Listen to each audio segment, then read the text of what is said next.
Amables televidentes, tengan ustedes muy buenos días. Estamos en el programa Sábado de Historia y contamos hoy con la presencia del delegado del INAH, que en esta ocasión viene como miembro activo de la Sociedad Nuevo Leonesa de Historia, Geografía y Estadística. Damos la bienvenida a Héctor Jaime Treviño Villarreal, quien en esta ocasión nos viene a hablar de la Revolución Mexicana. Tenemos 1 hora 45 minutos para hacerlo. Vamos a tener 45 minutos continuos y en la segunda hora pues ya el licenciado Héctor Jaime nos dirá si seguiremos hablando de la Revolución Mexicana o no, que es un tema bastante amplio. Le damos la bienvenida al licenciado. Muy buenos días, estimado Pepe. Yo les agradezco por haberme invitado, sobre todo también a la Sociedad Nuevo Leonesa de Historia, Geografía y Estadística, nuestra casa, y a su presidente, el maestro José Reséndiz Valderas, y lógicamente a nuestro buen amigo, el ingeniero Leopoldo Espinosa Benavides de Regio Vivo y de Regio.com, y sobre todo por la oportunidad de estar aquí charlando contigo, Pepe, y también con los internautas, por no decirles televidentes. Sí, los internautas que nos hacen favor de vernos a través de Regio Vivo, que es el canal de televisión de nuestros periódicos Regio.com y Regio Deporte. Pues sin más rodeos, maestro, profesor, Héctor Jaime es un hombre de letras, es un hombre muy culto en toda la extensión de la palabra. Nos va a hablar de la Revolución Mexicana y yo comenzaría preguntándole, Héctor Jaime, a 100 años de la Revolución Mexicana, ¿se ha logrado lo que se buscaba? Digo, o a lo mejor nos quiere dar primero una introducción y luego ya nos iremos a las preguntas, como usted guste. No, yo creo que es excelente tu pregunta, Pepe, porque generalmente después de un movimiento social y revolucionario, la gente lo que se cuestiona, ¿sirvió? ¿No sirvió? ¿Cuáles fueron los saldos? ¿Qué nos dejó? ¿Fue positivo para el pueblo? Yo creo que definitivamente, aunque últimamente alguna gente lo quiera negar, según sus influencias partidarias, pero la Revolución Mexicana dejó una estela de cambio definitivamente en nuestro país. Hay que recordar que en los 30 años de dictadura porfirista, pues estuvo sometido el pueblo políticamente, bueno, también económicamente, de eso lo vamos a platicar dentro de un momento, y las libertades cívicas estaban conculcadas, es decir, estaban aplastadas por la voluntad del gran dictador, que él ponía diputados, alcaldes, incluso hasta en regiones muy lejanas, no se diga los gobernadores, senadores. Mira, tenemos un claro ejemplo, el gran y célebre educador nuevo leonés, el ingeniero Miguel F. Martínez, impulsor de la educación nuevo leonesa, magnífico personaje. Pues don Porfirio se le ocurrió que fuera senador por el estado de Durango, y yo no recuerdo que el ingeniero haya estado nunca en Durango en estas investigaciones que nosotros hemos hecho, para que veas cómo la voluntad de un poder dictatorial como don Porfirio Díaz pues hacía y deshacía y no le importaba el pueblo. Ahí hay una ganancia, porque la Revolución Mexicana va a pugnar precisamente en su primera fase, en la cuestión maderista, en la rebelión maderista, por el sufragio efectivo y la no reelección, y esto ya es un triunfo, con todos los recovecos que le quieran encontrar los críticos, definitivamente, pero fundamentalmente los avances tuvieron el aspecto social. Toda revolución que se precie como tal, hay dos factores importantes, Pepe, que hay que resaltar: la lucha por la educación y por la salud, y los saldos positivos de la Revolución Mexicana y de la Revolución Cubana y de otras revoluciones en el mundo es en estos dos aspectos que hay que cuidar mucho. ¿Por qué? Pues una educación accesible al pueblo. A veces en los últimos años decimos, bueno, parece que se nos está encareciendo para la gente, ¿no? Bueno, pero esas ya son luchas que tenemos que dar nosotros y nada tienen que ver Zapata, Madero, Villa y demás. Ya es otra cuestión. Sin embargo, hay que recordar que en la época porfirista más del 80% de la población era analfabeta. y viene la Revolución Mexicana con los regímenes revolucionarios, y esto le va a dar un giro completo a la cuestión educativa. Y el otro gran beneficio es la salud, que no debemos de perderla. El ISSSTE, el IMSS y el ISSSTE León y todas estas instituciones de salud que se han construido después de la Revolución Mexicana son instituciones de salud que mucho benefician al pueblo, y no hay que perderlo. ¿Con qué puede pagar una persona una operación de $500,000 que si gana 2 salarios mínimos? Imposible. Entonces hay que cuidar este régimen de salud que tenemos, el ISSSTE, el Seguro Social. Claro, luchar porque no haya corrupción, luchar por mejor atención y lógicamente sabemos también que va mucha gente, pero la medicina especializada que tenemos en estas dos instituciones es de primer orden y hay que cuidarlo. Y esos son de los grandes triunfos que tenemos en la Revolución Mexicana.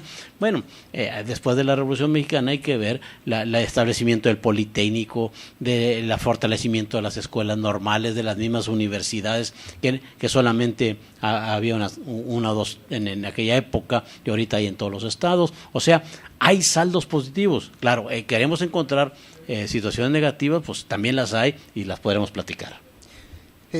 Muy importante lo que está diciendo Héctor Jaime, porque hay voces, hay críticos que dicen que estamos igual.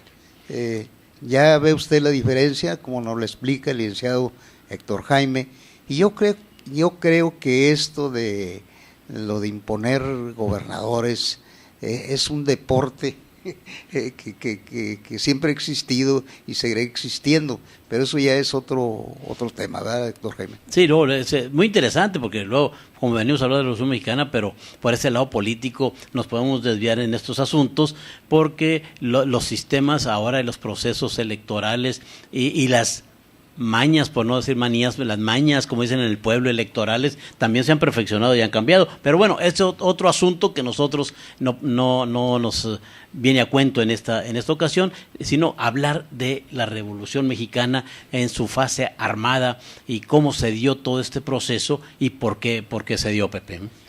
Pues adelante, doctor Jaime. Sí. Tú eres el experto. Explícanos algo de cómo fue el origen de la Revolución Mexicana, por qué se dio efectivamente y cuántas vidas costó, ¿verdad? Costó muchas vidas. Muchas vidas. Así es. Pues fíjate, habría que remontarnos a la época de la Guerra de la Reforma, incluso a la intervención francesa, porque ahí surgen una gran cantidad de caudillos, ahí se va a consolidar el país, el concepto de país, el concepto de república, y que es precisamente con don Benito Juárez. Pero ¿por qué lo marcamos hasta allá? Porque uno de los grandes héroes de la Reforma, de la Guerra de la Reforma y de la intervención francesa es el general Porfirio Díaz, y con esto va a permear las últimas décadas del siglo XX. Juárez, después del triunfo contra los franceses, se toma el poder, claro, con algunos problemas de alguna gente que ya no quería que continuara el poder. Hay que recordar que también estaban Sebastián Lerdo de Tejada, José María Iglesias, que era el presidente de la Suprema Corte de Justicia, y del elemento militar más distinguido en ese momento era el general Porfirio Díaz, lógicamente con el contrapeso del general Mariano Escobedo, de Nuevo Leonés, y con Sóstenes Rocha.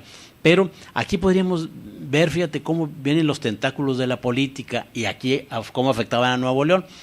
El representante juarista acá en Nuevo León era el licenciado Lázaro Garza Ayala.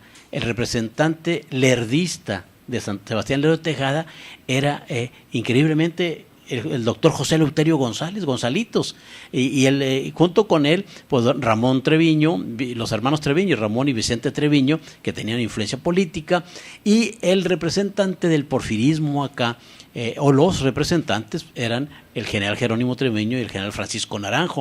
O sea, la repercusión de la política nacional se daba acá en la región en estos grupos bien determinados. Pues bien, resulta que a la muerte de Juárez asume el poder Lerdo de Tejada, Sebastián Lerdo de Tejada, y acá en Nuevo León triunfa el doctor José Eleuterio González, que se mete a las lides políticas, y Gonzalitos dice en sus escritos que fue un error haberse metido en la política, porque resulta que la mitad de la gente y de sus amigos ya no le hablaban, ya hasta le negaban el saludo. Entonces era una actividad para Gonzalitos, que el impuesto a recibir todo el bien del pueblo ya había sido declarado benemérito en vida, y entonces pues de repente que no te hablen hasta ni que fueron tus alumnos y demás, pues es la cuestión de tipo político, ¿no? Sin embargo, hace buen gobierno Gonzalitos, luego se plantea su reelección o seguir adelante, y pues no acepta, él no va a aceptar. Vienen los barruntos ya de inconformidad, y el general Jerónimo Treviño va a encabezar aquí el plan de Tustepec y el plan de la Noria, que los había lanzado don Porfirio Díaz. Finalmente, después de la muerte de Juárez, salida del poder de Sebastián Lerdo de Tejada, José María Iglesias a un lado, entonces la figura más representativa en el ámbito político y que llega a la presidencia precisamente con el grito de la no reelección es el general Porfirio Díaz, que sin embargo, de todo lo que podamos decir aquí, Pepe, hay que aclarar también que el general Porfirio Díaz fue un gran héroe mexicano. Es un gran héroe de la guerra de la Reforma, un gran héroe de la guerra contra los franceses. Eso mérito no se le podemos quitar. Además, Porfirio Díaz era de los pocos generales mexicanos de aquel ejército mexicano probo y honesto. Le entregaban dinero, el hombre después de una campaña entregaba la contabilidad, y si sobraba dinero lo devolvía. Yo creo que era el único general que devolvía dinero en aquellas épocas. Entonces el hombre no lo podemos tachar de otras cosas, e incluso en los 30 años que estuvo en el poder, que hablemos de un gran enriquecimiento de este personaje, pues no, claro, alrededor de él había también una camarilla que eso sí se enriquecieron, ¿verdad? Pero bien, llega Porfirio Díaz al poder, y pues bueno, le empieza el hombre, un hombre inteligente, un hombre visionario y de mano fuerte, además, de mano dura. Empieza a transformar el país, y esto se va a presentar en un entorno mundial donde el imperialismo y el capitalismo a nivel internacional se está fortaleciendo. Ya el imperialismo territorial norteamericano había avanzado, pues nos habían arrebatado más de la mitad del territorio, ya estaban en Filipinas, estaban en Cuba, estaban en muchas partes del globo. Entonces estaba fortaleciéndose, y la gran expansión norteamericana necesitaba recursos naturales, y querían llevarse los recursos naturales. ¿Qué es lo que hace Porfirio Díaz? Pues bueno, una actitud visionaria definitivamente. Si está enseguida del imperio, pues hay que comunicarnos y bien con el imperio. No había carreteras, pero Porfirio Díaz dice: los trazos importantes del ferrocarril son hacia los Estados Unidos, y construye las vías férreas, que eso le va a permitir un gran avance económico al país. Y se vienen las inversiones extranjeras, pero desbocadas. No hay que olvidar también que desde fines del siglo XIX ya había exploraciones petroleras en este país hechas por compañías extranjeras. Entonces Porfirio Díaz entrega estas concesiones a los extranjeros, ¿verdad? Y les da estas concesiones, que empiezan a ganarse mucho dinero, lógicamente con mal pago a los obreros. El campesinado estaba abandonado en el analfabetismo, explotado también en las grandes haciendas, donde tenían las famosas tiendas de raya, y que los mismos hacendados obligaban a los peones a comprar en esas tiendas, y donde eran vejados, explotados, maltratados y esquilmados, y siempre estaban endeudados con el patrón. Entonces, un estado de cosas que poco a poco se fue manifestando una gran inconformidad. Podemos decir también que hubo una minoría, una élite porfirista, que se fue enriqueciendo. Entonces construyeron grandes fábricas, construyeron grandes empresas, así, industrias de hilados y tejidos. Recordemos que por 1890 se van a establecer las fundiciones en Monterrey, y esto es muy interesante, Pepe. ¿Por qué? ¿Y por qué se establecen aquí en Monterrey? Estamos hablando en pleno periodo del porfirismo, ¿no? Héctor Jaime, yo quisiera preguntarle, estos claroscuros en la vida de Porfirio Díaz, como nos han enseñado en la historia, en la escuela, a veces nos lo pintan como un dictador que hizo mal al país, que provocó mal, en un equilibrio así de comentario de un historiador como usted. ¿Cómo lo podríamos colocar entonces a Porfirio Díaz? ¿Como un personaje en la historia que no se le ha dado el lugar, o que sí se le ha dado el lugar? Bueno, definitivamente. Lo que pasa es una gran figura de la historia mexicana, para empezar. Indudablemente. Indudable. Un gran héroe mexicano, indudablemente. Ahora, la historia maniquea, aquella que nos enseñaron de los buenos y los malos, pues lógicamente lo colocan en los malos. ¿Por qué?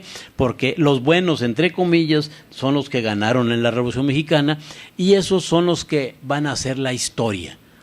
Hay que recordar que los grupos en el poder, incluso en la actualidad y en cualquier país, los grupos en el poder son los que van a fijar las políticas educativas. ¿Cómo vamos a educar a nuestros muchachos, a nuestros niños, a nuestros adolescentes y jóvenes? Pues vamos a educarlos no con el afán de que nos vayan a quitar del poder, sino para seguir perpetuándonos en el poder. Y entonces la historia maniquea, esa de los buenos y los malos, es muy útil para los grupos en el poder.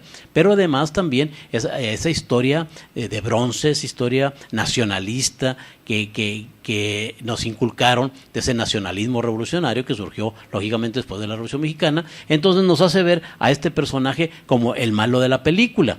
Definitivamente, tú lo dijiste muy bien, tiene claroscuros, pero no hay que satanizar definitivamente a don Porfirio Díaz. Yo le diría, bueno, Porfirio Díaz no fue un traidor a la patria como lo fue Santiago Vidaurri, que se alió a los franceses. Sin embargo, alguna gente, algún sociólogo te puede decir, bueno, qué más traición que tener a tanta gente en la opresión y en la miseria.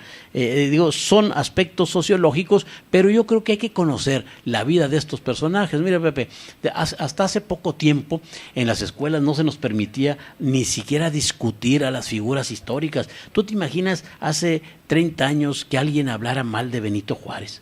O que dijera cosas de la vida íntima de Hidalgo, que tuvo 9 hijos.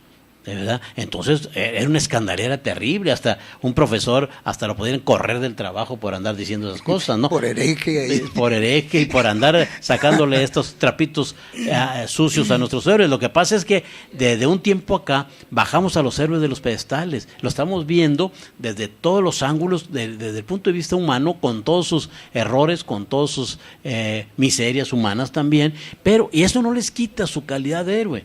Ahora también, dentro de la historia nosotros sabemos muy bien cuál es el papel del individuo en la historia.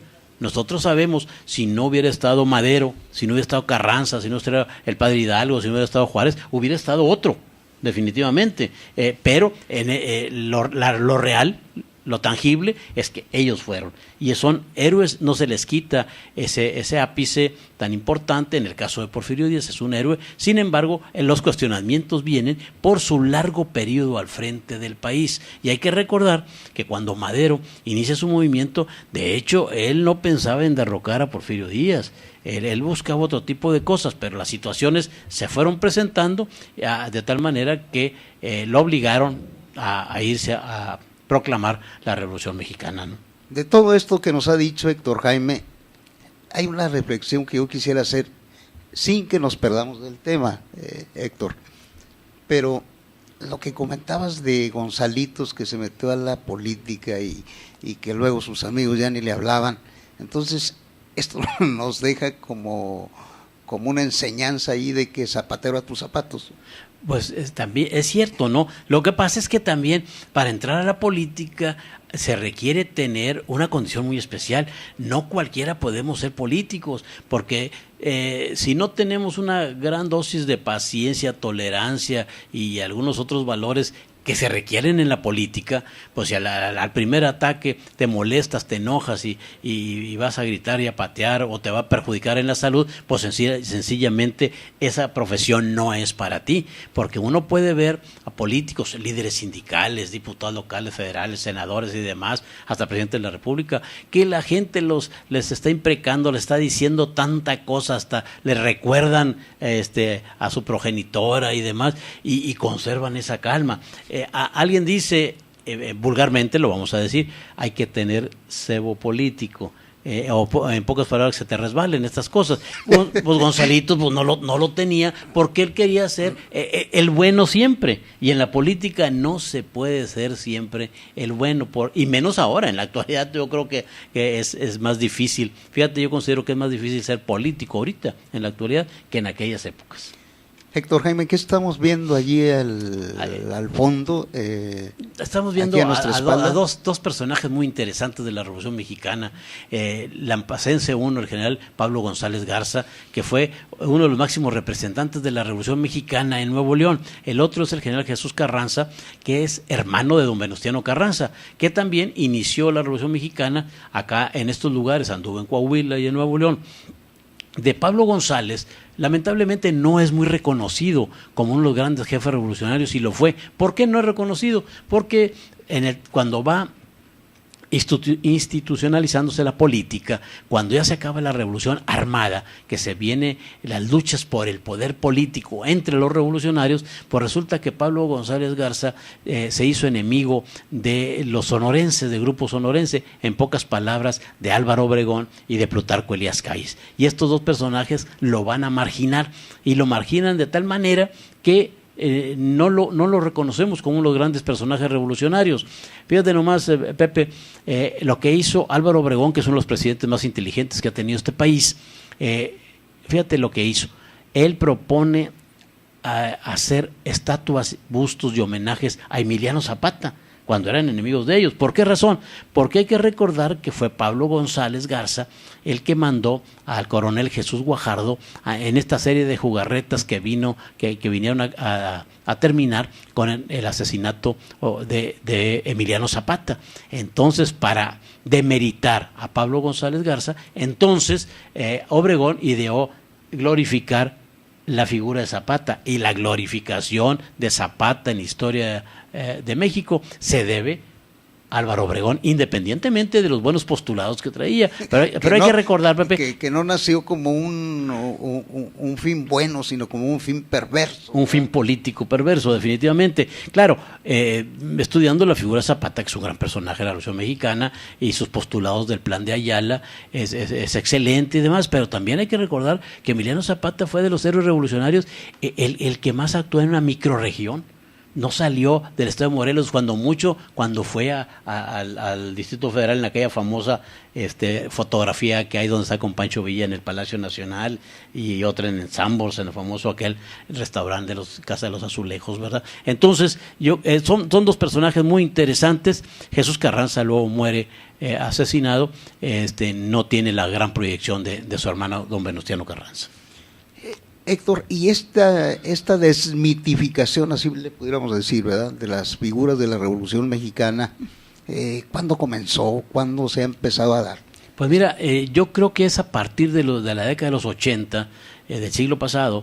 Yo lo marco como a partir de 1985 más o menos, cuando ya se empieza a hablar de la desmitificación de la Revolución Mexicana. Incluso se empezó a cuestionar fuertemente la revolución, ya ha muerto la Revolución Mexicana, y es cuando empieza ya un tipo de cansancio del pueblo, no de los grandes héroes nacionales como Carranza, Madero, Zapata, Villa, sino se cansa de sus, entre comillas, representantes institucionales que están en un partido político consolidado que surge, el famoso PNR, el Partido Nacional Revolucionario, que es el abuelo del actual PRI, y luego con el Cárdenas va a cambiar a Partido de la Revolución Mexicana, y finalmente en el PRI. Entonces, ya cuando hay este cansancio y que influye mucho, no hay que decirlo, la gran alborada estudiantil que se va a dar en los años 60 con el 2 de octubre de 1968, que quiérase o no es un parteaguas en la historia de México, y se empieza a cuestionar mucho a las instituciones, y que en el fin del siglo XX va a hacer que se vaya a dar una alternancia en el poder de este país. Héctor, el personaje Francisco Villa jugó un papel también muy importante, pero también tiene claroscuros ahí. ¿Son ciertas, no son ciertas? ¿Era un bandolero? ¿Era un bandido? Mira, Pepe, esto no lo va a aclarar. Sí, en este sentido, Francisco Villa, Pancho Villa, es yo creo que uno de los, el héroe más popular, el caudillo más popular, el caudillo revolucionario que la gente quería sobre todo en el norte de la República. Efectivamente, los antecedentes era de un bandolero, pero es propiciado también por este estado de cosas del porfirismo, donde él ve lo atrabiliario que eran las gentes en los pueblos seguidores de la política de Porfirio Díaz, donde no les importaba nada. Él, ante la cuestión de que el hacendado quería abusar de su hermana, pues le dispara, no lo mata, pero lo hiere, y entonces la Acordada, que era un grupo de represión en el medio rural mexicano, entonces le lanza una persecución feroz, claro, impulsado por este hacendado, y lo hace que se vaya a la marginalidad, al tipo guerrilla, y claro, para sobrevivir pues hay que expropiar, dicen, entre comillas, que nosotros sabemos que es robar. Entonces pues asalta dirigencias, haciendas, comercios y demás, pero él tenía su modo honesto de vivir, era tablajero, era comerciante, sin embargo es obligado a este tipo de situaciones. Claro, su halo popular se refuerza también, que era un hombre que fue mujeriego, según Paco Ignacio Taibo II, que tiene un magnífico libro de Pancho Villa, pues le ha documentado cerca de 36 damas que fueron pareja de Francisco Villa. Eso le da también todo este halo popular y que a la gente le encanta. Además, era un hombre muy inteligente, forjado en el pueblo, lo mismo que Zapata. Yo me pregunto, fíjense nomás, qué caudillos estos tan interesantes que surgen al calor de una lucha revolucionaria, de tal manera que grandes personajes, pensadores, intelectuales, militares, están alrededor de ellos, que casi no tenían instrucción. Entonces, lo carismático, la capacidad de liderazgo de esta gente. Entonces, ustedes imaginan estar bajo las órdenes de Pancho Villa a un general Felipe Ángeles, considerado uno de los mejores artilleros del mundo. Bueno, pues no cualquiera, ¿no? Y así, alrededor de él, una serie de figuras y de generales, pero además de intelectuales, o con Zapata sucedía lo mismo. Entonces, aquí hay, en los conflictos revolucionarios, surgen este tipo de caudillos populares que son carismáticos y muestran su liderazgo, definitivamente. Pero definitivamente, Héctor Jaime, no podemos negar que los avances de la Revolución Mexicana, sobre todo cuando ya se estableció una jornada de trabajo de 8 horas, de que ya no había tiendas de raya, todo eso ha ido desapareciendo, y creo que es un avance significativo, ¿verdad? Sí, en ese tiempo fue un avance muy significativo. Creo que la explosión popular que se dio, no hay que olvidar que Francisco Madero lanza el grito de sufragio efectivo, no reelección. Primero hace su libro, que es interesante, que todo el mundo menciona, pero nadie lo lee, es La sucesión presidencial, que hace un diagnóstico de lo que es la situación política del país. Y hablamos de Francisco y Madero, Pepe, porque estuvo muy ligado aquí en Monterrey, sus padres aquí vivían, su casa todavía existe, está exactamente en Villagrán y Washington, en la esquina es noroeste, donde está la rectoría de una de las universidades locales. Entonces ahí enfrente de la Alameda, ahí está la casa de los Madero, gente de comerciantes industriales muy reconocidos, y se lanza a la lucha Francisco Madero. Algunos alegan que se va a encabezar la revolución porque andaban los negocios de la familia Madero en quiebra. Algo hay de eso también, pero yo creo que en este sentido Francisco Madero era un idealista, y no pensaba, Pepe, que tal vez esto fuera a hacer una conflagración. Él quería un cambio político y luchó en San Pedro de las Colonias por eso. Lógicamente fueron aplastados porque los chanchullos electorales ya existían y siempre han existido en este país. Entonces son aplastados y ven pues que son reprimidos en sus libertades políticas, y esto lo va a ir conduciendo poco a poco a radicalizar su posición. Viene aquí a Monterrey en junio de 1909 y luego viene en 1910 ya en su campaña, es recibido y va mucha gente a recibirlo, ¿no? Y Monterrey juega un papel muy importante en la vida de Madero, porque esto lo va a marcar definitivamente. Cuando viene ya en su campaña, la gente lo recibe en la estación Unión, que es, vamos a decir ahorita, Cuauhtémoc y Colón. Ahí hay una tienda de muebles ahorita, pero en esa época estaba la estación Unión de los Ferrocarriles, que muchos conocimos. Por ahí se pueden encontrar todavía fotos, y lo recibe la gente y va por él y demás. Entonces se vienen acá hacia la Alameda, pues ahí vivían. enfrente, ahí en esa casa, en ese balcón, hay un discurso a la multitud. Sin embargo, venía con él Roque Estrada, uno de sus seguidores, y Roque Estrada, en un discurso en San Luis Potosí, se había sobrepasado insultando a Porfirio Díaz y a sus adláteres. Entonces le giran una orden de aprehensión y toman preso a Roque Estrada, y Francisco Madero dice, si él se va a la cárcel, yo también me voy a la cárcel con él. Y hay otra cuestión que mucho ignoramos. Doña Sara Pérez de Madero dice, yo también me voy. Aquí hay una cuestión muy importante. O sea, había una solidaridad importante. Fíjate qué increíble, doña Sara lo acompañó a todas las giras políticas, o sea, porque ahora tenemos muy en claro la papel de las primeras damas y demás, ¿no? Pero doña Sara Pérez anduvo, no tan solo en las giras políticas de Madero, sino lo acompañó en las malas, y también ya como primera dama, aunque no se le llamaba así, ella fue actuante, o sea, no es novedad, porque hace poco que tuvimos a Vicente Fox y criticaban mucho a Marta Sagún, pero claro, en aquel momento tampoco doña Sara le quitaba el papel protagónico al presidente, que eso es importante, ¿no? Entonces... ¿Y aquí Marta sí se lo quitó? Definitivamente.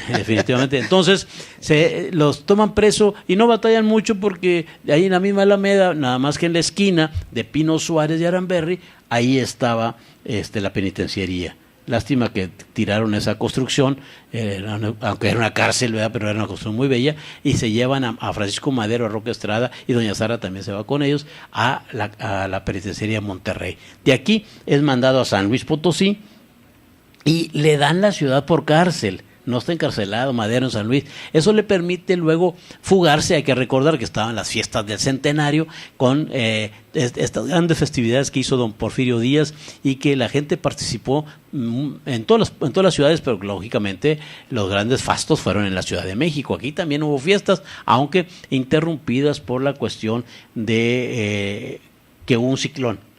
Y la gente estaba con miedo porque un año antes, en 1909, había sido el gran ciclón de agosto de 1909 que arrasó la ciudad y que costó 4.500 víctimas. O sea, la gran tragedia de Nuevo León fue en 1909 en agosto. Por eso los levantamientos maderistas aquí no pegaron mucho, porque la sociedad y la gente estaba sumamente dolida por cataclismo natural, la peor tragedia que ha tenido nuestro estado. Entonces, cuando se estaban festejando aquí las fiestas del centenario, empieza un ciclón que no era de las condiciones de aquel, pero entonces la gente tenía miedo y disminuyeron la cuestión de las fiestas. Entonces, Madero aprovecha estas fiestas en San Luis Potosí y de ahí huye, se sube al tren, pasa por aquí por Monterrey, se cuenta que en la estación Rodríguez, en Anáhuac, Nuevo León, se baja a fumar un cigarro o a estirar las piernas, no sé si fumaba o no. Alguien dice que a fumar un cigarro, que yo sepa no fumaba, pero bueno, algún historiador lo dice así, pero iban de incógnitos porque iban fugándose. Entonces pasan a San Antonio y es allá donde lanza el famoso Plan de San Luis. Qué cosa increíble, en un plan revolucionario que estás incitando a luchar, a levantarse en armas en contra del gobierno. Dice que el levantamiento será el 20 de noviembre a las 10 de la mañana. Entonces, hasta medio ingenuo parece esto, porque pues cómo le vas a anunciar al enemigo hasta cuándo te vas a levantar, ¿no? Entonces, estas son etapas muy interesantes, Pepe, y yo las marco mucho porque Madero tenía familiares aquí en Nuevo León. Don Gustavo Madero tenía la imprenta, el Modelo, que estaba en Padre Mier y Galeana, en la esquina sureste. Ahí tenía don Gustavo su imprenta. Vivía aquí en Monterrey, casada con Carolina Villarreal, hija de don Viviano L. Villarreal. Entonces, esto es muy interesante porque aquí había influencia maderista, aunque también el gobierno de Bernardo Reyes había sido muy progresista y mucha gente en Nuevo León era reyista, y en Coahuila.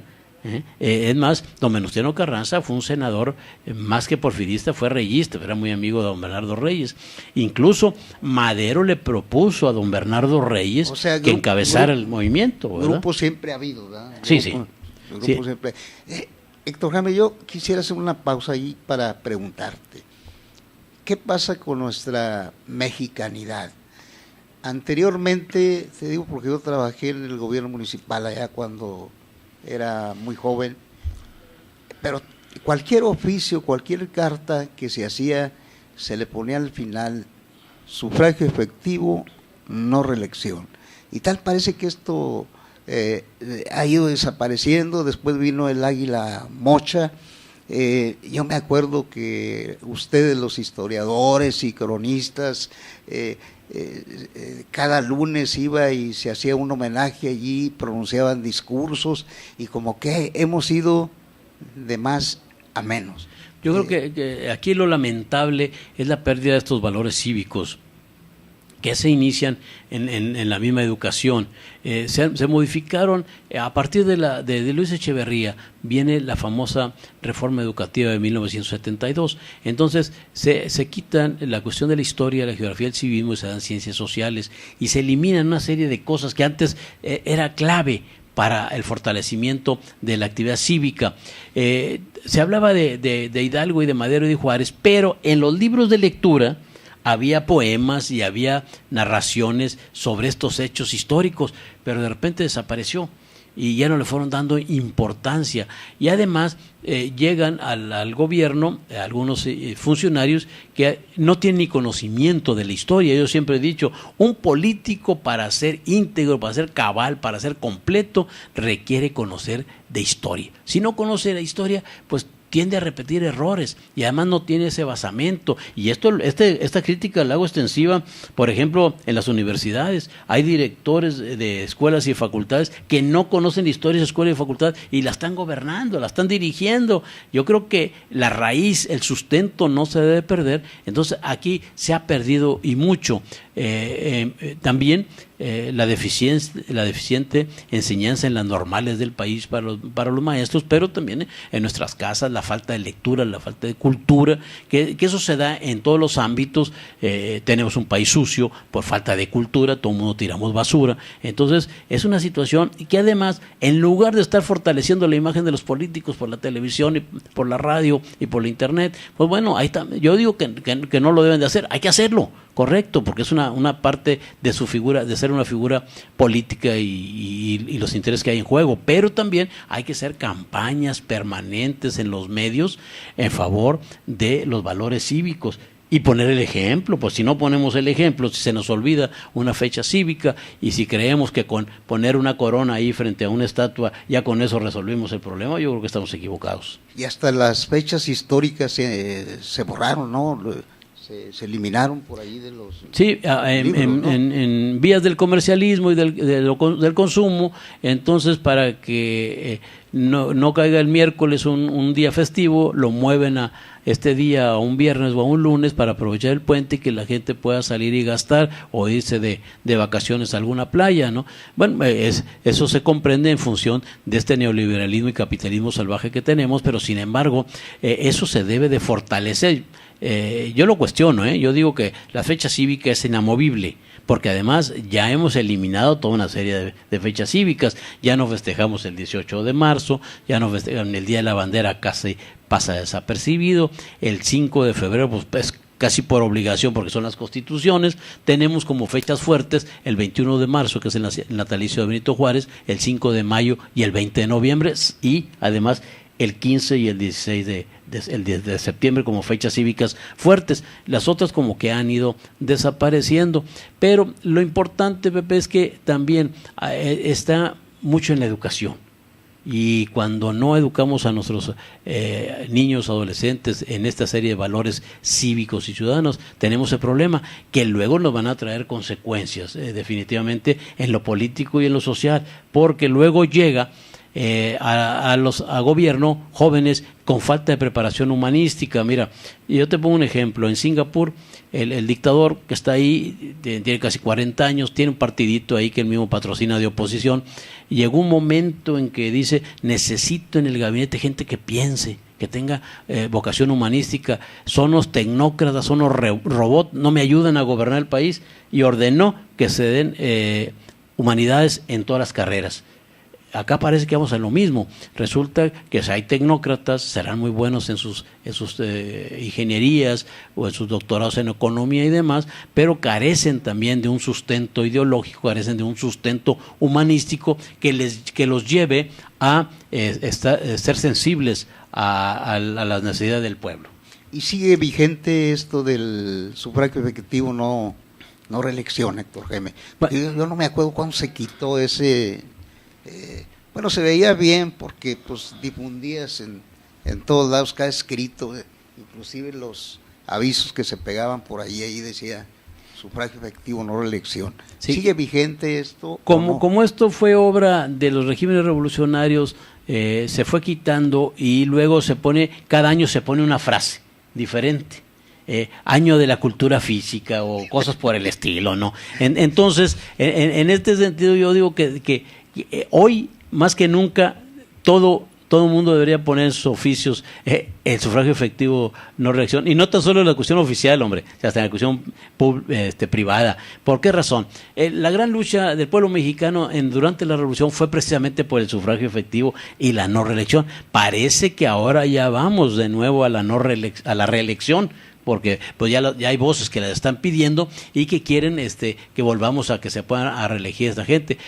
Habría que ver, los entornos históricos han cambiado, pero el sufragio efectivo yo creo que es uno de los grandes logros de la Revolución Mexicana, y aunque con todos los chanchullos y los problemas electorales, alquimias políticas, y todos los cochupos, robo de urnas, que es toda una historia muy interesante todo esto, y no se crea que es nada más en el siglo XX, ¿no?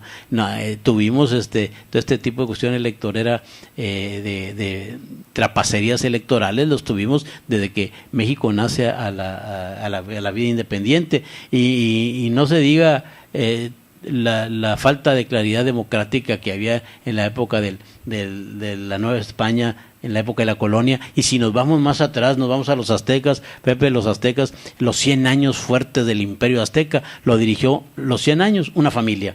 Todos eran primos, eran hijos y demás. Hay antecedentes muy interesantes en esto, y yo creo que hay que seguir luchando por esta situación del sufragio efectivo y que buscar las mejores maneras. Claro, siempre la cuestión electoral va a llevar a los que andan acechando en eso a mejorar también sus instrumentos de hacer el mal en este tipo de cosas, ¿no? Entonces, podríamos concluir que el sufragio efectivo, no reelección, se ve amenazado con la reelección primero de diputados que se anda buscando, de alcaldes, inclusive, pues a lo mejor eso sería la entrada para que luego un presidente de la República se reeligiera. ¿Cuál es el punto de vista de Héctor Jaime? Bueno, en este sentido, el asunto es la idiosincrasia del pueblo mexicano, ¿no? ¿Por qué? Porque podemos tener un diputado federal, un senador, que si hay una reelección pueden estar apoltronados ahí por 20, 30 años, si tienen los mecanismos para hacer que los vuelva a elegir el electorado, y sí los hay, y más ahorita con una situación tan difícil que pasa el país de la cuestión de inseguridad y de cómo se inyectan recursos a las campañas provenientes de otros de lugares, por no decir de la delincuencia organizada, ¿no? Entonces es peligroso llegar a una reelección. Yo pienso que no es correcto, es mi punto de vista, y sin embargo hay que perfeccionar toda la cuestión democrática, los mismos partidos también. Mira, la cuestión democrática es una lucha entre los partidos, pero también la bronca entre los partidos es quién dirige y quién controla los partidos. Siempre hay un grupo político que controla un partido, y ahí tiene también sus opositores. El momento que los echan fuera, pues llega otro nuevo grupo político que está controlando. ¿Y quiénes deciden la vida de un partido político? Pues definitivamente los que dirigen ese partido político. Luego queremos hablar de democracia, pues sí se hace la democracia, y si hay alguien que gana dentro de un partido político por 2, por 5, por 10 votos, pues ganó. Y esos son los que tienen la decisión, buena o mala la tienen la decisión, y lo mismo pasa en la cuestión electoral. Lo que sí no se vale es toda una serie de trampas y chanchullos electorales. Esto es lo que tenemos que perfeccionar. Y tal vez el cuestionamiento, si nos trasladamos en el tiempo, es muy, muy correcto el que haya diputados y senadores de la oposición por cuestión minoritaria. Eso es bueno porque hay voces de las minorías, de las minorías políticas, y esto lo propuso un nuevo leonés en 1917, don Santiago Roel Melo, que también fue un gran escritor, historiador y distinguido abogado. Él propuso la representación proporcional, y en aquel momento, pues lógicamente que no se la aceptaron, pero es una propuesta novedosa que luego se va a instrumentar estando don Alfonso Martínez Domínguez en la Cámara de Diputados. Ya empiezan los primeros diputados de oposición y a lo que tenemos ahora. Lo que sí yo cuestionaría es ¿para qué tanto diputado y para qué tanto senador? Pero eso ya lo dejo ahí, eso es para que lo resuelvan los políticos. Bueno, Héctor Jaime, se nos ha ido una hora,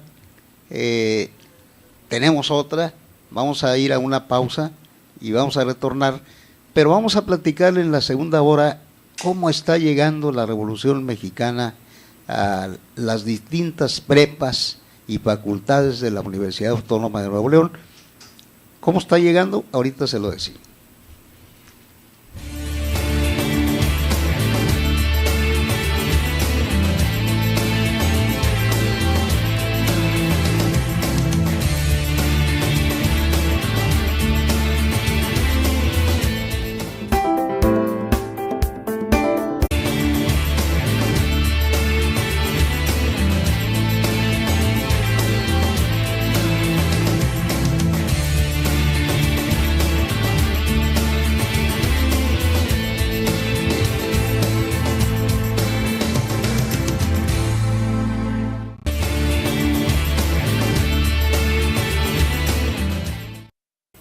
Ya regresamos aquí a la segunda hora, Héctor Jaime, y damos las gracias a la Asociación de Cronistas José P. Saldaña, a todos sus cronistas, a todos sus integrantes, y a la Sociedad Nuevo Leonesa de Historia, Geografía y Estadística, a la que tú perteneces, porque nos mantienen viva los valores cívicos y buscan allí cuando menos mantener el interés, porque también hay un desinterés por la historia, y gracias a ustedes hemos podido continuar con esta línea que es muy importante. Yo les decía a ustedes cómo está llegando la Revolución Mexicana a la Universidad Autónoma de Nuevo León y a todo su alumnado. Bueno, pues la Sociedad Nuevo Leonesa de Historia, Geografía y Estadística, que preside el profesor maestro Jesús Reséndiz, ¿verdad? José Reséndiz, ya le ando cambiando el nombre, y la asociación de cronistas que preside Armando Leal, han llevado conferencias a las preparatorias y a las facultades para hablar de la Revolución Mexicana. Esto fue un convenio que se firmó con la Sociedad Nuevo Leonesa de Historia, Geografía y Estadística, cuando era presidente Fernando Vázquez Alanice, y que continuó Arturo Delgado Moya, y que se mantiene y que continúa con el profesor Reséndiz. Para hablar de esto, le preguntamos a Héctor Jaime, si es que no se nos quedaron algunas cosas en el tintero, ahorita las aclaramos, tenemos mucho tiempo.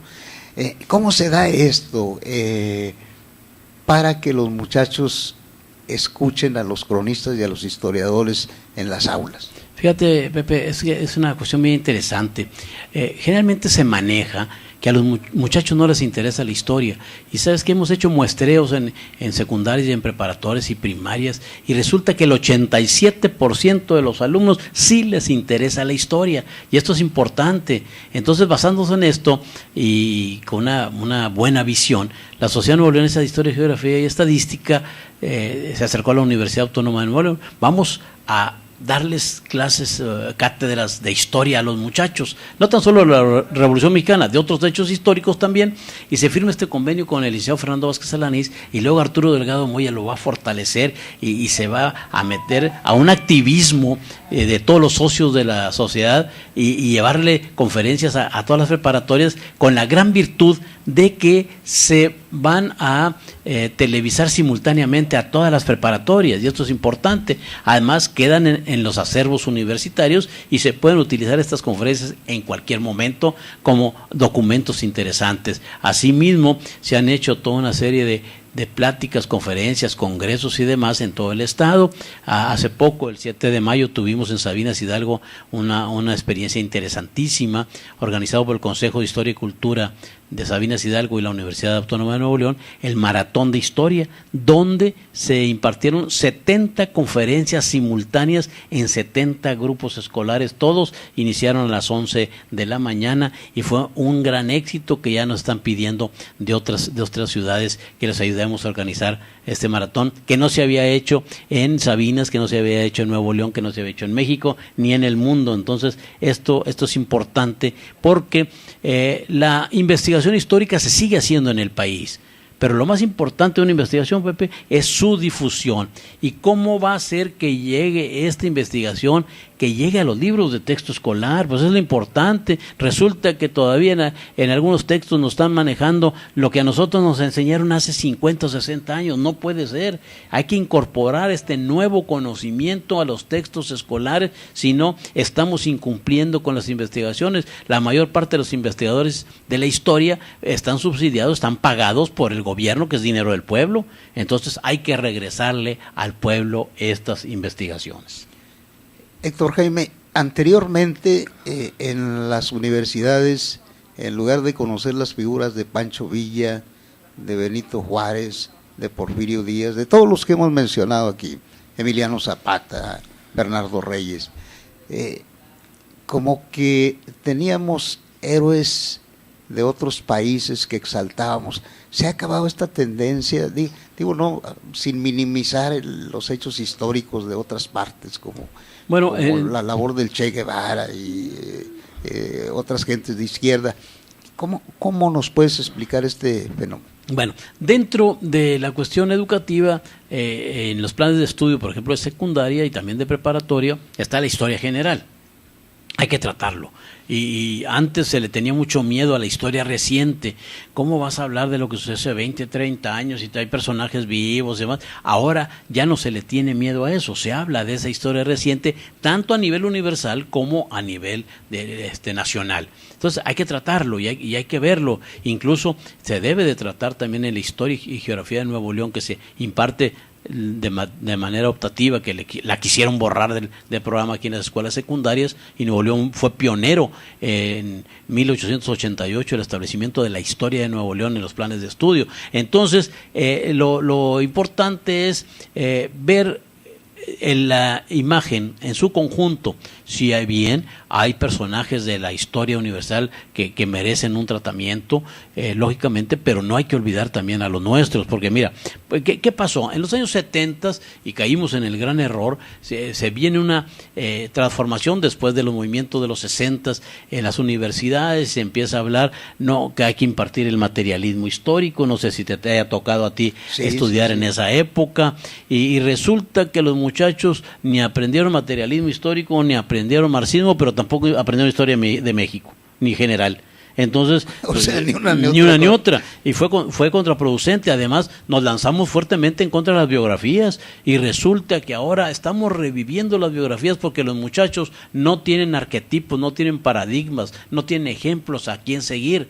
Y más en una sociedad tan egoísta en la cual vivimos ahora, individualista, donde no somos capaces de reconocer a los compañeros que son valiosos. Entonces falta esos paradigmas y esos ejemplos para los muchachos. Entonces los muchachos los sustituyen pues con el Chupete Suazo, con los One Direction y con estas gentes de la música y de estas muchachas artistas y cantantes, ¿no? Yo creo definitivamente, Pepe, que hay mucho que hacer, y la historia es tan bella, es tan interesante, que hay que seguirla impulsando, y a los muchachos les gusta, porque además si les manejamos, mira, yo en las pláticas, he dado pláticas, conferencias desde jardín de niños, y dicen, oye, ¿cómo le vas a dar tú una plática a unos niños? Claro, bajas tu nivel y te vas con los niños, y a los chamacos les gusta, y les dices a los muchachos de primaria, a los secundarios, de preparatoria, ustedes ya tienen una historia, porque con 12, 14, 15, 16 años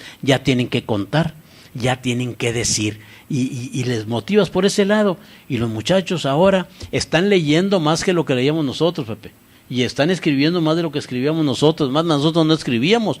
Ahora con el Facebook y el Internet y todo este tipo de cuestión que hay digital, pues los muchachos escriben. Ahora hay que encauzarlos a que escriban bien. Y hay verdaderos tratados de los chamacos, ves ahí algunas experiencias de sus historias y te quedas sorprendido. Esto es importante. Entonces, la historia ocupa un lugar, pero no hay que olvidar que obligatoriamente los gobiernos estatal, federal y municipal tienen la obligación de ser los impulsores de la historia y de los valores cívicos y ciudadanos, porque si no, eso les va a cobrar una factura. Bueno, y cuenta mucho, Héctor Jaime, que el rector de la Universidad Autónoma de Nuevo León sea miembro activo de la Sociedad Nuevo-Leonesa de Historia, Geografía y Estadística para estos acercamientos de los historiadores y de los cronistas con los universitarios. Definitivamente, porque además nos topamos ahora con un rector que es humanista. El doctor Jesús Anser Rodríguez es un personaje que tiene esa calidad humana y humanística, que además, sin dejar la mano firme en el timón universitario que lo lleva a puerto seguro y promisorio, yo creo que el doctor Anser ha impulsado esto porque además lo siente, le gusta, sabe de lo importante que esto tiene que ser en la universidad, que la universidad no puede estar produciendo robots.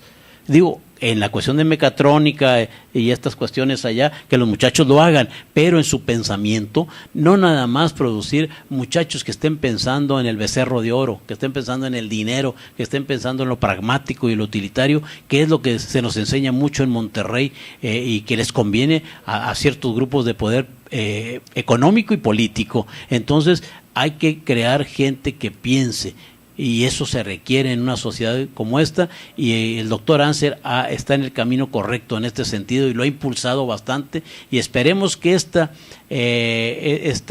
directriz la sigan los demás rectores, porque además hay que reconocer también una universidad que te está publicando más de 1 millar de libros al año. Oye, yo creo que esto es un éxito, una universidad que está produciendo una gran cantidad de grupos musicales, artísticos, de danza, de teatro, y que tenemos un centro cultural, colegio civil pletórico, siempre ahí de gente, y una oferta cultural interesantísima. Yo creo que eso significa que se va por muy buen camino.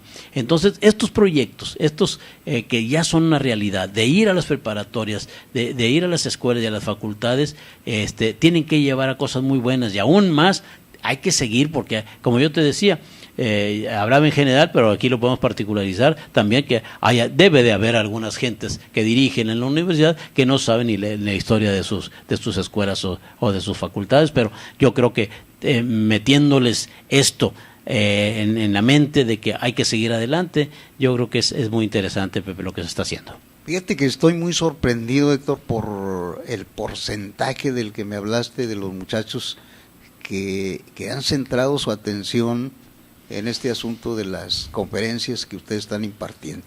87% se dice muy fácil, pero es bastante. No, definitivo, y hay un gusto por la historia. Nosotros lo vimos en este maratón de historia en Sabinas, y increíble, y tenemos las pruebas en la mano. Dentro del Consejo de Historia y Cultura de Sabinas tenemos chamacos que están con nosotros desde que estaban en secundaria. Ahora en esta semana cultural que va a haber en la Feria Sabinas, 2 de ellos van a participar dando conferencias, y ya participaron en el Maratón de Historia, y ya fueron a Londres a una reunión de jóvenes mundial, y acaban de ir a Ginebra, Suiza, a una reunión de la Organización Mundial de la Salud. O sea, se pueden convertir en líderes. Y esto hay que aprovecharlo, no tenerle miedo. Además, esto significa para un joven también más compromiso y más responsabilidad de seguirse preparando, y también tener capacidad de decisiones. ¿Por qué, Pepe? Te voy a decir una cuestión también. A lo mejor a alguna gente no le gusta lo que hablamos, pero sí lo decimos porque esto está enmarcado en toda esta cuestión de es un efecto revolucionario de esto que estamos tratando, la Revolución Mexicana, ¿no? En la cuestión de las universidades, ¿dónde estaban los laboratorios para forjar a los políticos? Estaban en las sociedades de alumnos, en las grandes discusiones que se daban ahí por el poder de una sociedad de alumnos, y también por la trascendencia y la solidaridad con movimientos sociales. Resulta que esto, después de Luis Echeverría, que desmovilizó las universidades, y aquí en Nuevo León, después de que llega Martínez Domínguez y Piñeiro en la rectoría, pues imponen un modelo semifeudal ahí, y hay poca participación de los estudiantes en las sociedades de alumnos, y claro, todo el mundo dice, no le rasques al tigre, no le rasques cierta parte del tigre porque puede despertar, ¿no? Entonces, pero lo ideal es que aquí hay maneras de que los muchachos se desarrollen, y sin las grandes algaradas que hacíamos nosotros en aquellas épocas, yo creo que los muchachos universitarios pueden salir adelante, los mismos de las normales, ser propositivos, tener una mejor formación, y decirle a los muchachos, en la medida que tú estés mejor formado, con mayor bagaje y con mayor herramienta intelectual, esto te va a permitir abrirte paso en la vida, no tan solo para ganar dinero, porque que eso no sea el único objetivo, lógicamente hay que sobrevivir, pero sin embargo yo creo que una persona que piense bien, pues siempre tenderá a buscar mejor calidad de vida, y que tenga el tiempo, porque esto es importante, tener el tiempo disponible para poder también, no tan solo matarte en el trabajo, sino también estar con la familia, disfrutar de la vida, pues que eso al fin y al cabo todos lo queremos, ¿no?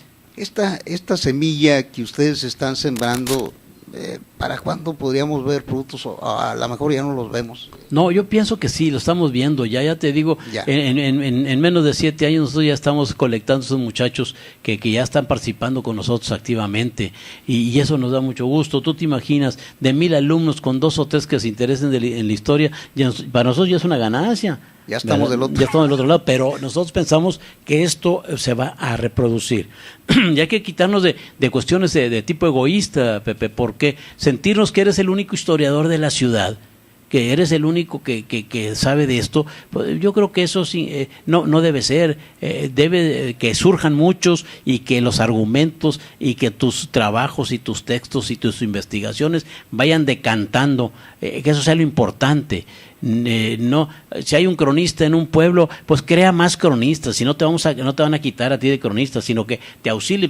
La ley inexorable de la vida es que al rato te vas a morir, y quién va a seguir después de ti si no has preparado a nadie. Yo creo que en ese sentido estamos en el camino correcto, y lo que ha hecho la universidad es muy buena, ¿no? Héctor Jaime, te pregunto, el desconocimiento de la historia lleva a los gobernantes a cometer barbaridades. Digo, por ignorancia, porque no saben, por el asunto de Margarita Arellanes, por el asunto de César Garza, por el asunto de Rodolfo Ambrís, de un alcalde de Ensenada, del gobernador de Jalisco, otro de Chihuahua. En general, como que hay una tendencia al desconocimiento de la historia, y les vale sorbete, con perdón tuyo, el hecho histórico. Bueno, yo creo que aquí, yo definitivamente, yo estoy de acuerdo en el laicismo, en el aspecto público, de un Estado laico, definitivamente separado, porque te evitas problemas. Las historias han sido dolorosas para México, la historia donde interviene y se contraponen el gobierno en turno y la iglesia, y las historias que tenemos, los cristeros, la misma guerra de reforma, fueron muy dolorosas para este país, ¿no? Ahora bien, eso es una de las aristas muy importantes. Yo me declaro partidario de un Estado laico, y a mí no me gusta que se esté mezclando una cosa con otra. Pero también hay que reconocer cómo los políticos actuales utilizan estos aspectos religiosos para promover una imagen. Mira, vamos a meternos al terreno político, que yo no domino. Hay gente como el ingeniero Espinosa, que sí sabe de esta política, y yo sé de historias, pero bueno, forma parte de esto, ¿no? El hombre es un ser político, un animal político, dijo alguno de nuestros pensadores griegos de la antigüedad, ¿no? Entonces, lo dice César Garza de Guadalupe, lo dice Ambrís de Juárez y otros, y no pasa nada. Pero lo dice Margarita Arellanes, y dio la vuelta al mundo. Entonces, si le salió a ella sin intención, pues bueno, logró una popularidad y un conocimiento que no se tenía de ella, ¿eh? Y si algún asesor le dijo eso y la movió por ese camino, cuidado, entonces están asesorándola bien en ese asunto político, independientemente que estemos de acuerdo o no estemos de acuerdo. ¿Quién se había ocupado en los noticieros nacionales de Margarita Arellanes? ¿Quién se había ocupado en noticieros en Francia, en Italia, en España de Margarita Arellanes? Pues si no sabían de su existencia. Resulta que ahora la dama de repente estuvo en la boca de todo mundo. Y ahí es usar la situación de corte religioso para un fin político y ya te digo, independientemente que estemos o no de acuerdo con el hecho, estamos analizando el hecho como político y como fin político. Pues ahí creo que lo logró Margarita Arellanes y perfectamente. Pero entonces aquí no es por desconocimiento de la historia, pues. Bueno, sí, por eso te decía yo, si la salió sin intención, pues bueno, el resultado fue para ella positivo. Y si es con intención, bueno, entonces es que hay gente ahí pensante que están utilizando estos recovecos y que los medios inmediatamente se prendieron, porque resulta también, y hay que ser muy claros, Pepe, resulta que en determinado momento nuestros noticieros en los últimos 4 o 5 años se fueron dando, inclinando a la nota roja y a puro hecho violento, y de repente 2 o 3 días no matan a nadie y parece que nuestros noticieros y nuestros comentaristas en la televisión no saben ni qué hacer. Entonces surge un asunto de esta naturaleza y te ocupa más de medio noticiero, ¿no? Y fíjate qué importante, porque en Regio Vivo, en nuestros periódicos no tenemos nota roja y nos mantenemos, ¿no? O sea, no sé cómo veas tú esta situación. Pues sí, mira, fíjate, y dirán los internautas y televidentes, dirán, bueno, ¿qué tiene que ver la Revolución Mexicana con todo eso? No, claro que tiene que ver, porque no podemos ver los hechos que sucedieron en el pasado aislados de un presente y de un futuro. Porque ¿de qué estamos ventilando? ¿De qué empezamos a hablar? ¿Cuál fue la lucha revolucionaria? El sufragio efectivo y la no reelección. Y inmediatamente, irremediablemente tenemos que caer en la cuestión de la actualidad. Si no, estamos creando gente con pensamientos aislados y no vivimos en una ínsula y ni la historia es una cuestión encasillada, ¿no? Si se tiene que tratar y siempre habrá una comparación con el hoy. Y habrá una comparación con el mañana, definitivamente, con lo que queremos. ¿A qué aspiramos siempre? ¿Por qué se dan estos procesos revolucionarios? Se dan porque queremos una sociedad mejor, queremos calidad de vida en nuestras ciudades. Y esto incide en que tenemos un alcalde, o una alcaldesa en este caso, que tenemos un gobernador, y queremos que actúen lo mejor posible para que nosotros tener esa calidad de vida, definitivamente, Pepe. Entonces, en este sentido, pues yo creo que es importante todos estos manejos que se dan y que no podemos desligarlos de la cuestión nacional y local, porque las historias tampoco son aisladas. Ahora bien, al respecto de las notas rojas y que ha permeado mucho estas historias, bueno, pero hay otras historias. En estas ciudades hay otras historias. Está la gente que trabaja, que tiene su propia historia, las de las colonias, de los barrios que siguen adelante. No todo es la delincuencia organizada, no todos son los choques de tránsito, como chocamos aquí en Monterrey, definitivamente. No todos son los congestionamientos en Morones Prieto y en Constitución. Y siempre luego recordamos a nuestros pueblos, nomás cuando matan a algún individuo pasa un hecho violento, pero si allá está Sabina, ya está Vallecillo y Vialdama y Galeana y demás, y siempre cuando se recurre a ellos, cuando pasa algún hecho y muy aislado. Entonces yo creo que hay que cambiar el punto de vista. El asunto es venderá eso en la televisión en el momento actual, donde los terroristas verbales se han apoderado de ella, donde la chabacanería, donde la corrientez está al orden del día. Eso es lo que queremos para nuestros hijos. Yo creo que verdaderamente no hemos hecho, y la Facultad de Ciencia de Comunicación que hay en nuestro estado deberían de hacer congresos y simposios para hacer una valoración de la televisión regiomontana y de la radio, porque también hay un terrorismo verbal terrible en la radio, Esto yo creo que... Y de incultura. No, definitivo, ¿no? Y está diciendo cada tontera y demás, donde no puede ser esta situación. Yo creo que hay que valorarlo, hay que cuestionarlo y hay que decirlo, porque entonces estamos pecando de no ser revolucionarios en nada, de no exigir nada, y cómo podemos analizar a los héroes del pasado si nosotros mismos no estamos haciendo lo posible por esto. Lo más fácil es no hacer nada, definitivamente.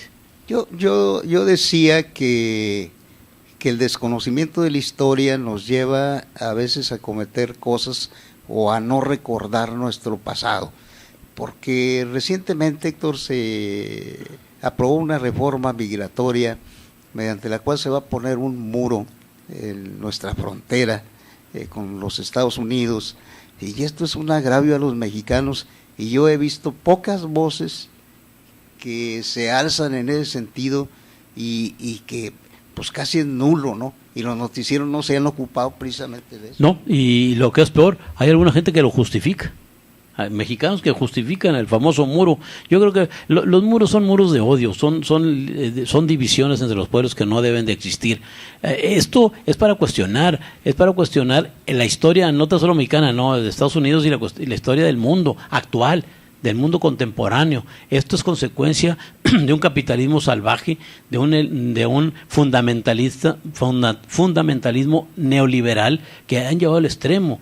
¿Qué significa? Que hay unos cuantos que están enriqueciendo cuando la gran masa está empobreciendo. Por eso tenemos los problemas que tenemos, y dicen, no, pues es que en Monterrey son ricos. No, ¿cuáles ricos? Aquí también hay miseria, hay gente que no tiene trabajo, y hay gente, no, claro, aquí en descargo de México, dices, ¿por qué no se producen esos estallidos sociales? Porque tenemos una economía subterránea muy interesante, tenemos un mercado negro, tenemos los tianguis y estas cosas de ropas usadas y ropa barata, mercaditos y demás. Entonces ahí la gente va a paliar, va a disminuir esta inconformidad. Pues en lugar de comprar una camisa de 1,000 pesos en un mall, una plaza comercial, la misma camisa la puedes encontrar a 100 pesos en un mercadito. Entonces hay estos mecanismos donde sale la presión del pueblo mexicano, y en este sentido, Pepe, pues yo creo que también habría que analizar este papel de la economía mundial donde estamos inmersos. Dice,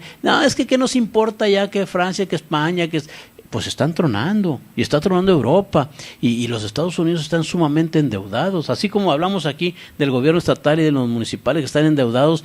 Los gobiernos españoles y griegos y portugués y francés, y es más, Estados Unidos está endeudado, y en determinado momento se puede venir una crisis mundial terrible. No es para tomar el pánico, pero yo creo que los conceptos que hemos aprendido de la historia, que nos sirvan para analizar. Hay que recordar aquel gran crack en la bolsa en Estados Unidos que causó una gran depresión, Sí, y esas manifestaciones, Héctor Jaime, que ha habido en Brasil, que ha habido en España, pues nos demuestran esto que tú estás diciendo.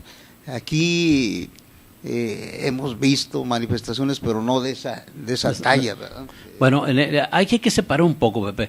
En España la gente está desesperada porque tiene cerca de 8 millones de personas sin trabajo, y eso es inaudito. Es una cuestión que están viviendo los españoles, terrible, que en algunas casas no hacen ni una comida diaria, Cuidado. Y yo lo separo de lo de Brasil, porque acá yo le doy otra connotación que no he visto en ningún periódico, pero yo estudiando la cuestión histórica, siempre que hay un evento importante en un país emergente cuyos dirigentes son enemigos del gran imperio, resulta que hay manifestaciones y broncas contra ese gobierno. Mucho se ha manejado el papel de la CIA en el movimiento estudiantil de 68, que estuvieron provocando cosas. Yo no dudo que en Brasil hicieran lo mismo a raíz de esta Copa Confederaciones, porque de repente se apagaron, ya no hay. Los sindicatos citaron antier a una gran concentración y no fue casi nadie. Pues, ¿qué pasa? ¿Quién estaba moviendo eso que ahora no lo mueve? Yo les aseguro que el próximo año en Brasil, en la Copa del Mundo, va a pasar lo mismo o peor, porque ahí hay intereses aviesos de los grandes imperios que no quieren y sobre todo cuando hay líderes tendientes a la izquierda. Y vemos que en América del Sur está Correa, está Evo, está Mojica de Uruguay, la misma de Argentina, esta de Brasil. Entonces de repente resultan estas manifestaciones. No dudamos que hay hambre, que hay miseria, que hay desplazados, que hay también gente que no tiene trabajo, pero es extraño también esto que pasa, ¿no? Donde intervienen todas estas fuerzas del extranjero. Entonces, ¿qué nos queda, Héctor Jaime? Que cuando veas las barbas de tu vecino cortar, pues mira, pon las tuyas a remojar. Definitivamente, y yo creo que en México, y no se ha valorado, Pepe, tenemos la capacidad suficiente para, yo sé que no estamos exentos de los movimientos del extranjero, porque vivimos en un mundo global, y más ahora con estos medios de comunicación que tenemos, pero sin embargo yo creo que hay capacidad en gente pensante para retomar cosas que en México se hacían. Mira, no vamos a decir que todo tiempo pasado fue mejor, porque son mentiras. Tú recordarás cuando nosotros éramos pequeños que llegaron los refrigeradores a nuestros pueblos, tú lo sabrías y no había nada, media coca y no te la podías tomar. Había unas tortillas duras ahí y no había jamón, hombre, había salchichón o mortadela que le decíamos y no te lo podías comer porque tu mamá te pegaba. Pero ahora los muchachos abren el refrigerador y está lleno, y comen y se toman el litro de leche con una confianza. Por eso yo digo que no todo tiempo pasado fue mejor. Sin embargo, en el aspecto educativo, habría que revalorar históricamente la educación nuestra. Nuestros alumnos entraban el 2 de septiembre, Pepe, y para el 15 de diciembre ya sabían leer y escribir las dos letras, los dos tipos de letras. Ahora llegan a tercero de facultad y algunos no saben ni leer, caray. No se vaya, vamos a seguir tocando el tema de la Revolución Mexicana en el aspecto ahora educativo que estamos abordando. Regresamos en un minuto. Sí, pues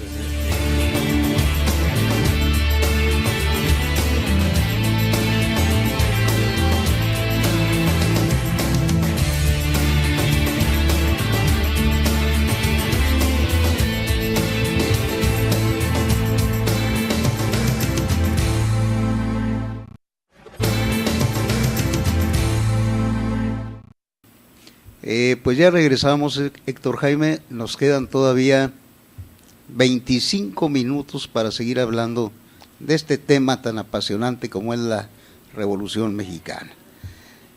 Y bueno, una de las conquistas de la Revolución Mexicana fue la educación.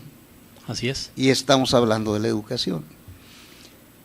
Héctor Jaime, yo quisiera preguntarte, anteriormente, o al menos a mí me tocó, que iba a la escuela en la mañana y en la tarde.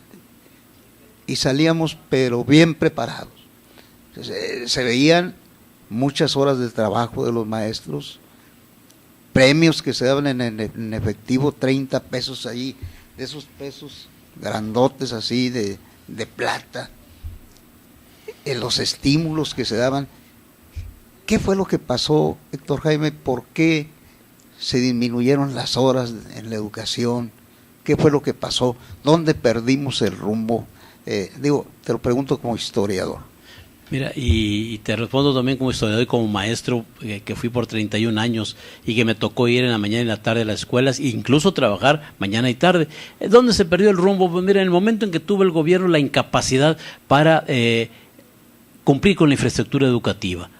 Llegó un momento en que no pudo construir tantas escuelas, pues ya los muchachos todos iban a las escuelas, entonces crearon los famosos turnos. No fue una conquista sindical, cuidado, porque todo el mundo le echamos al sindicato, y más cuando por lo que acaba de pasar de la ex líder que está en la cárcel. No fue una conquista sindical. El gobierno tuvo la incapacidad de hacer la infraestructura educativa, entonces tuvieron que aprovechar los edificios al máximo y hacer turnos matutinos, vespertinos, y algunos hasta en la noche funcionaban con alumnos y maestros diferentes. Entonces también se pierde el asunto de la entrega total del maestro. El maestro tenía que ir en la mañana y tenía que ir en la tarde, no tenía tiempo de andar correteando por otra escuela, Pepe, porque no podía, porque estaba en su horario de mañana y la tarde.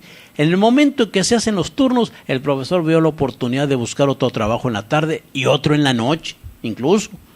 ¿Qué calidad de enseñanza iba a dar aquel profesor si verdaderamente trabajaba en la mañana? Pues iba a llegar mermado en la tarde y no se diga en la noche. Entonces ahí empiezan los problemas. Luego ya la cuestión sindical, los líderes sindicales vieron la oportunidad, bueno, pues para ayudar a los compañeros, vamos a hacer la doble plaza, y hay una plaza para bien pagada para el maestro en la mañana, otra plaza también pagada en la tarde, y algunos hasta tienen horas u otra plaza en la noche. Entonces, esto vino a descomponer este sistema, ¿no? Definitivamente. Yo creo que ahí fue donde estuvo el quiebre, y aparte que nuestras ciudades crecieron. La cuestión urbana se fue expandiendo tanto, de una población que en la época de don Porfirio era el 80% rural, ahora es más del 80% urbana, y las ciudades crecieron desordenadamente, de tal manera, y de eso ¿qué tiene que ver? Pues ¿qué tiene que ver las escuelas? Pues sí, que a los padres de familia se incorpora la mujer al trabajo, entonces para ellos es una gran bronca, un gran problema llevar a los muchachos a las escuelas e irlos a dejar y desplazarse a su trabajo. Y qué difícil es para ellos que les digan mañana no hay clase. ¿Dónde se va a quedar el muchacho? Entonces nuestras escuelas acarrean otra problemática, se han convertido en guarderías grandotas, porque sean para primaria o sean para secundaria, porque aquello truena el hogar. Antes estaba la señora en la casa, podía ir por el chamaco, pero ahora ya no está. O sea, ¿a qué llegamos, Pepe? Que esto no es una situación fácil de atacar, ¿verdad? Dice, no, y ahora se están pidiendo, no, que se amplíe más el horario. Y yo digo, sí, que se amplíe más la guardería. Entonces, y verdaderamente, como se está enseñando ahora, sí parecen guarderías donde solo se cuidan a los muchachos. Otro aspecto que yo critico mucho de la actual educación, y no porque tiempos pasados fueran mejores, porque nos costaba sangre, sudor y lágrimas, porque aparte si no salías bien te enfrentabas con el papá y con la mamá, y no había que quejas en derechos humanos no estoy diciendo que sea correcto el sistema que emplean con nosotros, pero sin embargo ahora hay un acuerdo, si mal no se me olvida, es el 128, donde nadie puede calificar, ningún maestro puede calificar con menos de 5 algún alumno. Entonces, los muchachos muy hábiles, el siguiente periodo sacan 7 y ya promedian 6 y ya pasaron. A nosotros nos tocó el sistema centesimal, y donde se evaluaba de 0 a 100. Sacabas 24 te ponía. Significaba que había que sacar más de 70, casi 80 para poder pasar a la siguiente. Y ahora los muchachos son muy hábiles en ese sentido y estudian además, entre comillas, estudian para pasar, no para aprender. Hemos inculcado a los alumnos el hecho de que vayan a las escuelas y que hagan el mínimo esfuerzo no aprenden, sino por pasar un examen. Entonces, no es el fin de la educación es pasar un examen. Por eso a los muchachos a la vuelta de dos años se les olvida todo lo de historia, se les olvida todo lo de física y de matemáticas, no les interesa. Claro, están ya en una cuestión personalizada que al que le interesa alguna cosa, pues se le queda, pero si no le interesó, hay gente que sale de sexto año de tercero secundaria como si no hubiera pasado en la escuela, porque la preocupación de él era pasar el examen para decirle a los papás y exigirles algún premio, porque ahora exigen premios, no piden, no hay castigos, ahora puro premio. Y exigen, ¿verdad? Así exigen. Es. Héctor Jaime, ¿y cómo era la paga en aquel tiempo? Digo que tú eras maestro por aquellas fechas. Mira, era mala. No era tan buena, pero también hay que ser justos. Yo, por ejemplo, en 1967, un maestro ganaba 666 pesos al plaza inicial. Ponle 1,000 pesos plaza inicial, sino más que un Volkswagen costaba 8,000 pesos. O sea, con el salario de 8 meses podías comprar un Volkswagen. Y te lo soltaba una agencia y no te cobraban intereses moratorios, o sea, los pagos eran fijos. Comprabas una casa y los pagos eran fijos. Entonces cambió también mucho el entorno económico y la situación de la carestía de la vida. No era una angustia para las familias. Todavía a fines de los 60 la situación de la carestía de la vida y de la inflación, no hablamos de inflación en aquella época. Entonces, cuántas veces nos enseñaron y cuántas veces enseñamos a los alumnos a multiplicar por 12.50, que era lo que costaba el dólar. Entonces no se hablaba de eso, y eso era un peso menos en la preocupación de las familias. Si no se ganaba mucho, al menos no estaba inflado. Resulta que ahora los salarios pues aumentan en un mínimo, pero los precios aumentan. Si los salarios aumentan aritméticamente, los precios aumentan geométricamente. entonces no te alcanza. Además que nos metieron también en el consumo, ¿no? Antes había un tenis muy discretos de lona de 2 colores, ahora no, hay tenis para cada actividad y muy caros. La muchachita, vestir a una chamaca adolescente ahora es carísimo. Desde medias, zapatos, la ropa interior, los vestidos y toda una serie de cosas, es caro comparado con otras épocas. Y nos metieron a los hombres a la moda, cuando se usaban las modas que eran muy discretas para los hombres, y ahora hay que estar cambiando también la moda, pero nos han metido a la moda también de cambiar celular y de cambiar aparatos y demás. El agua pagaba la de la casa nada más, ahora pagas la de la casa, los garrafones y las botellitas que te tomas. El celular, pagabas el teléfono fijo nada más, pero ahora pagas el teléfono fijo y 4 o 5 celulares en tu casa, ¿no? Y esta búsqueda de más chambas por parte de los maestros ha demeritado, ¿verdad? Definitivo. ¿Por qué? Ante el consumismo que tenemos y el afán de ganar un poco más, pues va el maestro a buscar más horas. Eso es muy, muy claro, muy lógico y permitido además. El problema es hasta qué punto va a incidir en la calidad de tu trabajo. Conozco maestros que perfectamente van y trabajan en la mañana y van en la tarde y hacen un esfuerzo supremo también en la noche, pero son los menos, Ahí conozco algunos otros que de plano yo diría, yo no permitiría que mis hijos fueran alumnos de estos, ¿no? Hay de todo como en botica. Además, se ha satanizado también la figura del maestro, Hay que recordar que en la Revolución Mexicana hubo grandes maestros y pensadores, el profesor y general Antonio Villarreal, egresado aquí de la Normal del Estado de Nuevo León, el profesor Gregorio Morales Sánchez, Jesús Garza Siller, muchos otros profesores muy interesantes. Lo que pasa ahora es que también falta conciencia y falta preparación de algunos, no todos, y se ha satanizado la carrera del magisterio. A un problema que tenemos ahora choca un maestro y sale en los medios de comunicación, profesor ebrio choca, pero puede chocar un arquitecto, un ingeniero, un doctor, y no dicen la profesión, y acá siempre le están machacando en este sentido. Claro, hay muchos de traumas infantiles de las gentes que trabajan en los medios, que siempre están echándolo a eso por algún odio, por algún prejuicio que tienen, ¿no? Pero definitivamente el profesor es un elemento que tenemos que cuidar, que tenemos que arropar, que tenemos que pagarle bien, que tenemos que darle lo mejor para que pueda trabajar definitivamente. No podamos darlo a grupos de 50 y 60 alumnos, definitivamente. Tenemos que arroparlo, ayudarlo, prepararlo, no hostigarlo ni estarlo amenazando que lo vas a correr si no pasa un examen. Ya lo tienes adentro, tienes que prepararlo, definitivamente. Yo creo que eso es importante, ¿no? Y también la clave está en las escuelas normales. Hay que mejorar nuestras escuelas normales para que los muchachos, y sí se puede si les lanzas esa mística. La educación en Nuevo León se sigue sosteniendo gracias a la mística que implementó el ingeniero Miguel F. Martínez a la escuela nuevo leonesa, que fue seguido por Serafín Peña, por Pablo Olivas, por Plinio de Ordóñez, por Humberto Ramos Lozano y por muchos otros que no reconocemos ahora porque los mismos profesores somos parcos para reconocer a Pepita Fraustro, una gran maestra que tuvimos en Nuevo León, la misma Yolanda Blanco, que acaba de ser secretaria de Educación, Eugenio Solís, Daniel Guadiana Ibarra, Jorge Mascareñas, y cuántos maestros hay que tenemos que con el alma, con el corazón, iban a las aulas y tenemos esos ejemplos muy claros. Y esto, fíjate, con más de 100 años.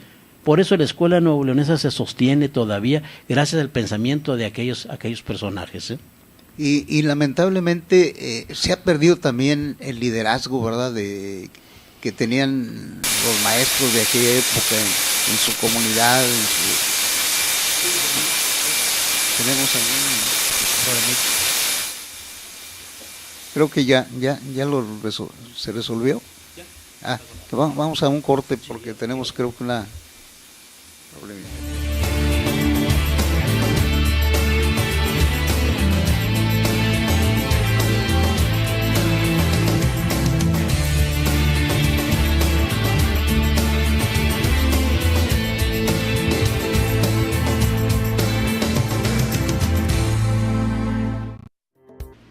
ya regresamos después de haber corregido esta falla.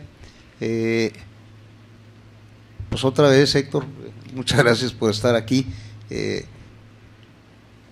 ¿Cuáles serían las conclusiones de todo esto que hemos platicado aquí en los diferentes aspectos que hemos abordado?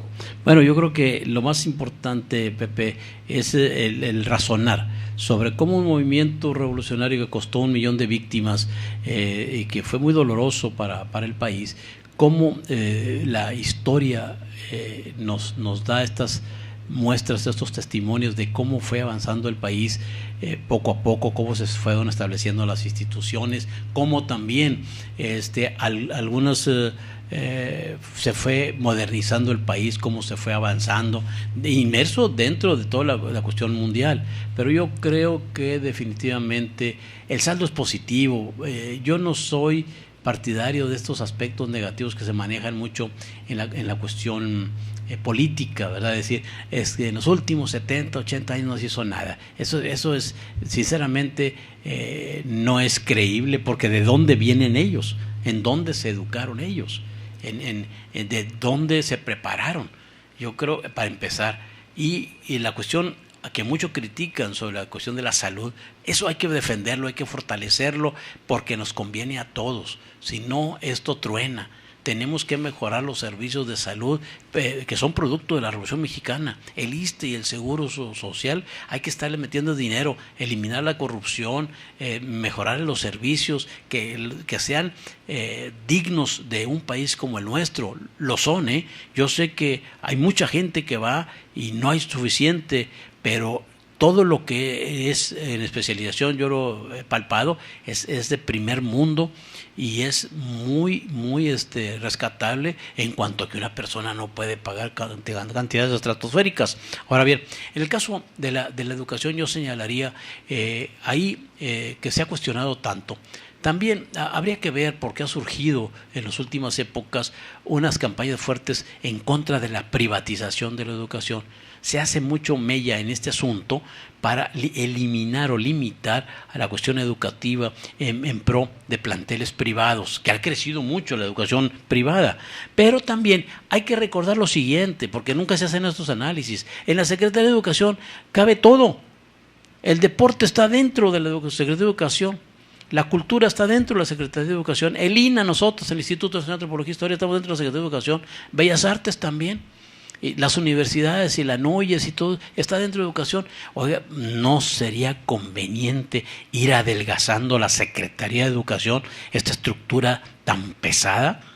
Vamos quitando al deporte de ahí, vamos quitando a la cultura y la investigación de ahí, vamos adelgazando para ver verdaderamente cuándo se aplica la educación. Si me estás cargando en el costo alumno lo que le estamos aportando a un deportista, y qué bueno que se le aporte, o a un artista, un pintor, pero ¿por qué se lo vas a cargar? Gastamos 300, 400 pesos por alumno en México. Si le estás cargando todo lo demás, yo creo que ahí falta visión. Hay que adelgazar y además la burocracia también. En el caso del magisterio, se ha perdido liderazgo definitivamente, pero liderazgo académico. No hablemos nada más del liderazgo político y del liderazgo político corrupto. No, yo creo que ahí el maestro tiene que seguir siendo líder, si no estamos perdidos. Como los sacerdotes en aquel tiempo, viéndolo de la cuestión del Estado laico, pero eran guías también espirituales de un pueblo, y hasta se ha perdido el respeto también por los sacerdotes y por los ministros religiosos, y se ha perdido el respeto por los maestros, y se ha perdido el respeto por los padres de familia. Entonces, cuidado con esta crisis de valores que estamos teniendo, y que hay que analizarlo, y hay que hacer foros, y hay que hacer discusiones, y hay que llegar a cosas positivas, que no todo se le vea la implicación política de alguien que quiere proponer algo y diga, no, es que trae asuntos políticos atrás de todo ello. Yo creo que hay maestros que han estado haciendo muy bien las cosas. En Nuevo León tenemos escuelas de primer nivel, las de Cadereyta, por ejemplo, las 2 secundarias de Cadereyta, excelente nivel, la secundaria 50 José Vasconcelos en Monterrey, excelente nivel, no se diga las 2 anexas, la primaria Santiago Arroyo, la Linda Vista, sigue esta que está acá por Garzazada, ¿cómo se llama? La escuela primaria, se me va el nombre. Torres Bodet, la Venustiano Carranza, las normales, la normal de Sabinas, la de Montemorelos, la misma de aquí, tienen buen nivel. O sea, hay cosas que están haciendo bien. Por unos cuantos no se puede tachar a los demás de que no tenemos. Ahora, no funciona. Además, históricamente, Nuevo León fue el primer estado que aceptó la evaluación. Ahí está. Los exámenes de oposición. El director de la normal de Sabinas de Montemorelos, ellos entraron por oposición y presentaron su examen. Y eso ya para nosotros en Nuevo León es común, cuando en otros estados no han podido implementarlo. Pero bueno, nosotros queremos el bien para todo México, pero en el caso nuestro de Nuevo León, yo creo que tenemos que estar orgullosos de lo que se ha hecho y sin embargo hay que pensar y repensar la educación, hay que pensar y repensar la historia, hay que pensar y repensar la actividad cívica y ciudadana, que es una obligación del gobierno estatal, municipal y federal. Por eso luego nos quejamos, ¿qué es lo que está pasando? Pues si no lo estás atendiendo, compañero. El problema se da en una cuestión ciudadana amplia, que es cultura. La cultura de no tirar la basura, la cultura de no ponerte el cinturón, pues por eso tenemos tanto muerto.